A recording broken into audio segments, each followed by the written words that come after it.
Hey guys, it's Luke Javersack with GSLukeDFS.com bringing you guys a preview for the 2021 AT&T Pebble Beach Pro-Am, one of my favorite tournaments of the year. And even though it's going to look a little bit different this year, it's still going to be one of my favorite tournaments. So let's hop right into it. So it's going to be a full 156 golfer field. That's the same with this tournament from year to year. But the difference this year is that there's not going to be that usual Pro-Am. Typically, the tour players are going out with amateurs and playing a golf tournament alongside them. It's a lot of fun for that reason. You see a lot of genuine interactions between the players, and it's pretty cool. But regardless, the show goes on this year, obviously due to COVID, and as a result, the tournament is going to look a lot different this year. So the first major difference this year is that there's only going to be two courses in the rotation rather than the usual three. So it's going to be the Pebble Beach golf links, designed by Jack Neville for two rounds, and then it's going to be the Spyglass Hill golf course, designed by Robert Trent Jones Sr. Both par 72s, both right around 7,000 yards, very similar golf courses, but it will just be the two instead of the three golf courses this year.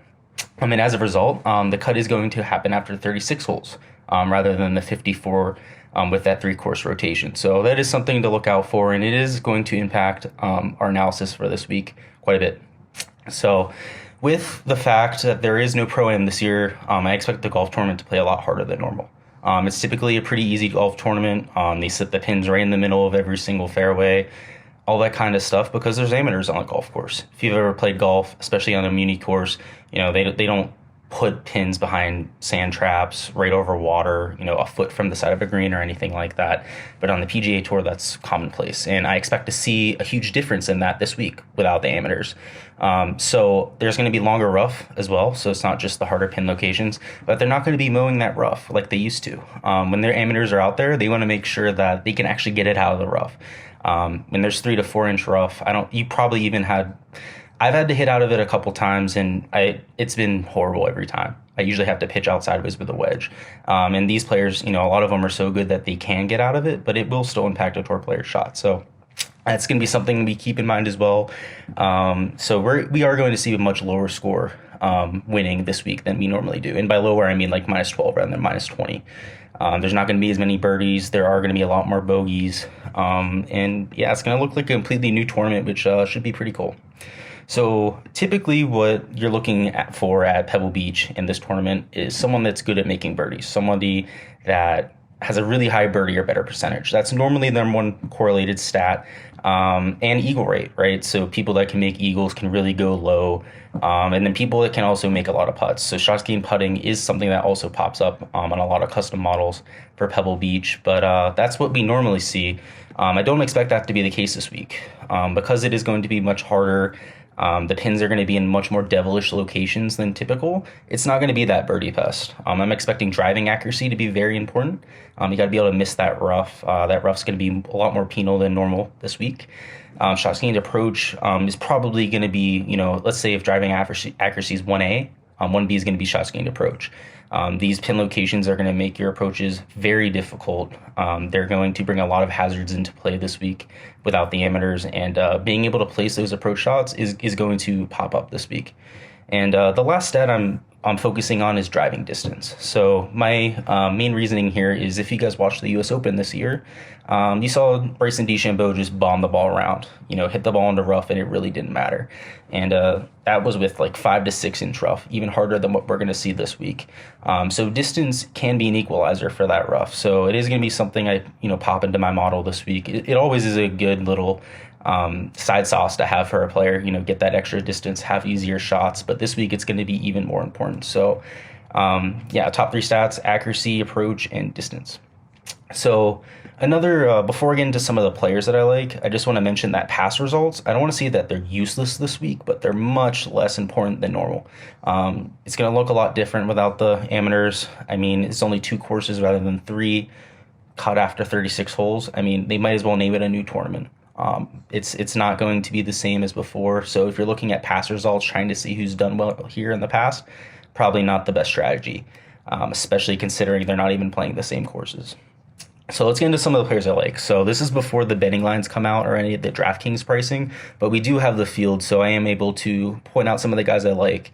And later on the week, if you guys want to reach out to me, I'll tell you guys if I still like them at their current price. So number one would be Will Zalatoris. So Will Zalatoris looked great at the U.S. Open, a couple months ago there at Whistling Straits, but Will Zalatoris has looked good since as well. He's had a pretty much a top 25 in every single PGA tour start that he's had, and I expect that to continue. I see him as a top 30 player in the world. He's ranked right now in like 80, 90, even after just, a couple starts on the tour. But I expect him to be in that top 30 by end of the year and someone that is typically priced, above 9,500 to 10,000 on DraftKings. Right now, he's probably going to be priced right around 8,500 to 9,000, so a little bit below that. So I'll be buying on Zalatoris every week until he hits that range. He might be the best ball striker in the field, and I'm not just saying that. I mean that.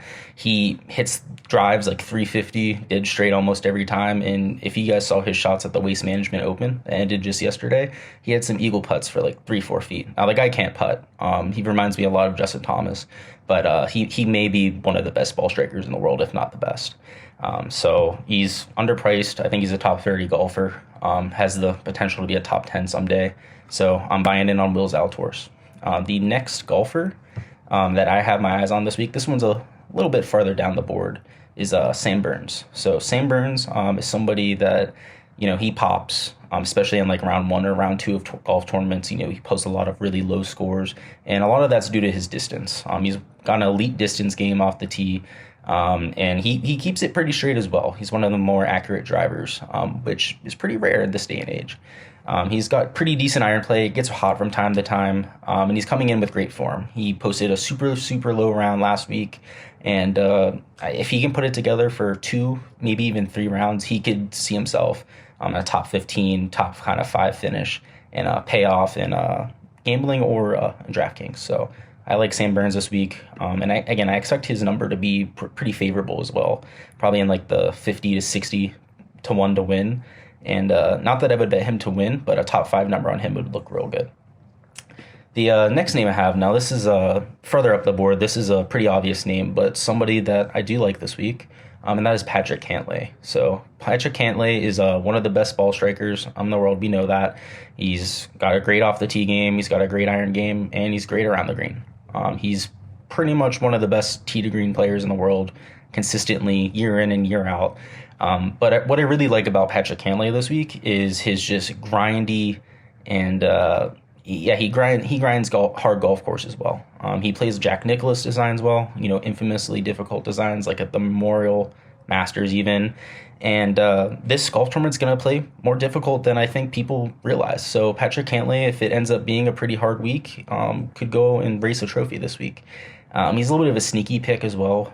He won the Zozo. He's had some good finishes and whatnot, but I feel like Patrick Cantlay is never one of the more popular golfers in golf. So, I like Patrick this week. And my last pick for this week, and it's my top pick. It's the most obvious, but it's a slam dunk. I'm betting it. I'm playing him in 100% of my DraftKings lineups.